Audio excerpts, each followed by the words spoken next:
Lənkəranda yaşayış evinə ildırım düşməsi yanğına səbəb olub. Hadisə Lənkəran rayonunun Viyan kəndində baş verib. Belə ki, kənd sakini Şahan Hüseynova məxsus 2 mərtəbəli evə ildırım düşüb. İldırımdan evdə yaranan yanğın sakinlər tərəfindən söndürülüb. Onların sözlərinə görə əvvəl həyətdə dirəkdən başlayan yanğın sonra naqillə evə keçib. Qeyd edək ki, hadisə baş verən zaman evdə kimsə olmayıb. Allah onlara gösterəcək. Biraz şeylər üçün biraz ayıbdır, qarğışda deyirəm. Amma inşallah bunun əvəzinə Allah çıxacaq. Çünki 4 dənə qız uşaq orada ana gözləyir, sevinir. Belə alçalıq olar. Bu qədər pis alçalıq, məstəbə qulluq yapılır, müsəlmandır bu.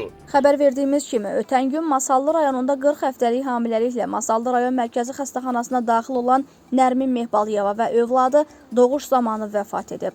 Ailə yaxınları ana və uşağın ölümünə həkim səhlənkarlığının səbəb olduğunu iddia edirlər. Vəfat edən qadının əri Bəhroz Mehbaliyev bildirib ki, həyat yoldaşı hamilə olarkən bütün müayinələrdən keçib və müayinə kağızlarının hamısı var. Doğum evinin müdiri bizim kənddəndir. Yoldaşımın sancısı tutanda zəng etdim. Dedi ki, mənim başım ağrıyır, aparan xəstəxanaya növbətçi həkim var. Problem olsa mən də gələcəm. Getdik, İlhamə Nağıyeva adlı həkim öz boynuna götürdü. İçəri girdi, ondan sonra heç bir xəbər olmadı. Sağ qolunda sistem izi var idi. Xəstəxanada heç kim də yox idi, özü də gömgöy idi.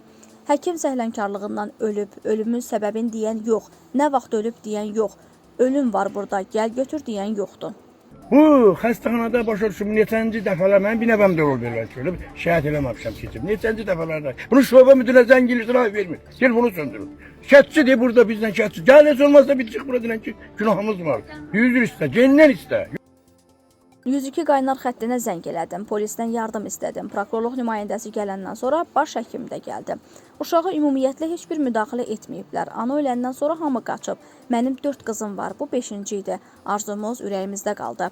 Ailənin yaxını Elsəvər Mehbaliyev də bildirib ki, ölüm baş verəndən sonra xəstəxana işçilərindən kimsə onlara hansısa məlumat verməyib.